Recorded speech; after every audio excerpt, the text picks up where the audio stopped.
नमस्तेऽस्तु महामाये श्रीपीठे सुरपूजिते शङ्खचक्रगदाहस्ते महालक्ष्मि नमोऽस्तु ते। नमस्ते गरुडारूढे कोलासुरभयङ्करी सर्वपापहरे देवी महालक्ष्मि नमोऽस्तु ते। सर्वज्ञे सर्ववरदे सर्वदुष्टभयङ्करी सर्वदुःखहरे देवी महालक्ष्मि नमोऽस्तु ते। सिद्धिबुद्धिप्रदे देवी भुक्तिमुक्तिप्रदायिनी मन्त्रमूर्ते सदा देवी महालक्ष्मि नमोऽस्तु ते।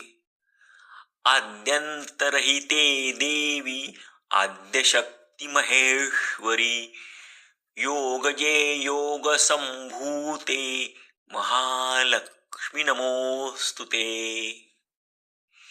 स्थूलसूक्ष्ममहारौद्रे महाशक्तिमहोदरे महापापहरे देवी महालक्ष्मि नमोऽस्तु ते।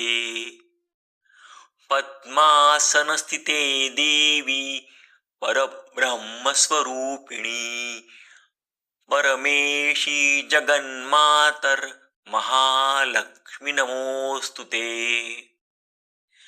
श्वेतलाम्बरधरे देवी नानालङ्कारभूषिते जगत्स्थिते जगन्मातर महालक्ष्मि नमोऽस्तु ते।